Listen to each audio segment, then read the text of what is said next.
Louise Brooks, what's up, Louise? Thank you so much for supporting the show. I love a Bernie Tulsi ticket. I live in D.C., and yesterday one of my friends who works for the State Department said Tulsi is bad. Mainstream media will go on high alert to smear her. Yeah. Still think she would get libertarian votes. Yeah, I agree. What do you guys think of that? You guys start talking because my computer's dying and I got to go get a power cable for it. All right, you get that power cable, buddy.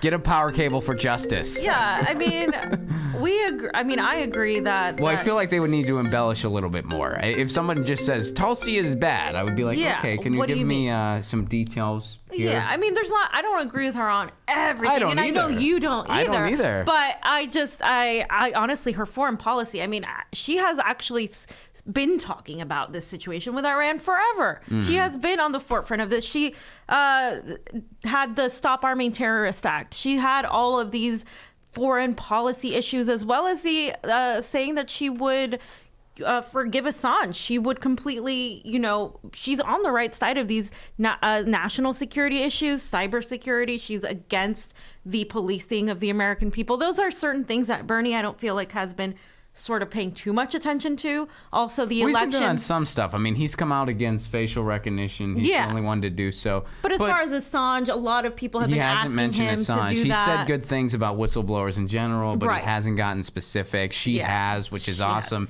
And as far as like foreign policy, the other thing about her is just sort of a nuanced approach where she has, she has the willingness to meet and talk with people that I think society as a whole, not necessarily people with their ear to the ground that pay attention to this stuff all the time, but people that maybe aren't as into politics and come to it a little later in election season, they're slowly catching up to that. And she does it in a way that's not very polarizing.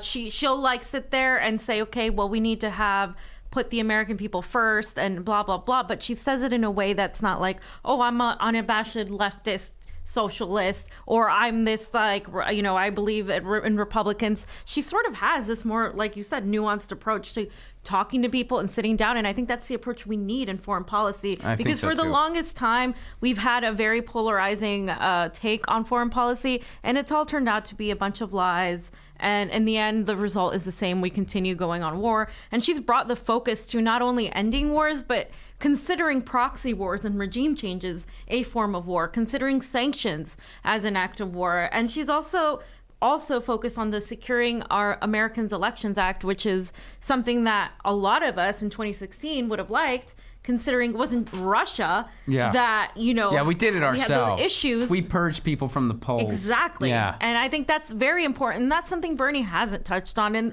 these are areas where I think she could help him and also get those libertarian votes that, like my co-host likes to talk about, your issues with security and your issues with your freedoms. So, well, and similarly, I mean, that's why I do think they balance each other really well, because then there's, some domestic things where I think he really has it right on and she's not quite there yet. So it's like they balance each other out pretty well. I mean, so. Are you Graham, did you get a power cable? Are you guys still talking politics? Well, we weren't gonna go on to a next question. I was worried if I touched your computer, it would die. I did get a power cable, and I'm happy to announce that I will be in Portland with the Jimmy Dore Show this weekend. Oh, you're coming too? Yeah. Oh, cool. So welcome, Portland. Oh, damn. Nice. Yeah, so yeah, you guys were all saying the things that we love about Bernie Tulsi, why that ticket would be. They balance each other out.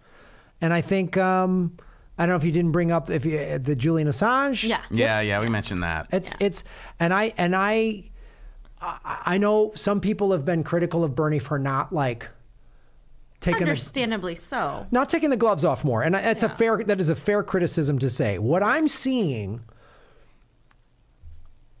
from the last debate, from that speech he gave in Venice Beach, is I think he's really seeing, I need to be the unifier because Trump is so divisive. Yeah. He's actually running more of a general election campaign in the primary than just, I think he's waiting to go fight toe to toe with people, because when there's still 7 people or 6 people on the stage, I think when there's 3, when it's him and Pete and Biden or whatever, him, Pete and Elizabeth, then he might go a little harder, and he has been going a little harder on Biden. Yeah, he went after Biden. You know, and he'll start going after Elizabeth at some point. Well, I do think he has to do that sooner than later. Yeah. He's got to differentiate himself from Warren. Otherwise, she's going to get a lot of those votes of people who think, oh, well, she's just a younger female Bernie and blah, blah, blah. And she actually wrote these plans. No, he needs to really come out. There needs to be more I wrote the damn bill. That needs to happen a lot more. We love when Bernie goes hardcore. We love when we saw Bernie in the 1980s talk about the Sandinistas and talk about these foreign policy issues. I think that's what a lot of more people want of Bernie. And if he doesn't differentiate himself against Warren now, Tulsi isn't necessarily going to be there to go after, Kamala and Buttigieg and all of these people. He needs to be the one to do it because his base and the people that like Tulsi like seeing that side of Bernie. They love it.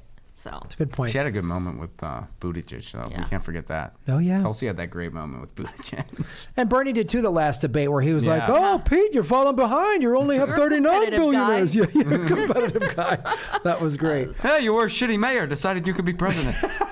Not good at being a mayor. I was good at being a mayor. Then I did other stuff. Then I ran for president. You, shitty mayor. Thought you could be president. Good job.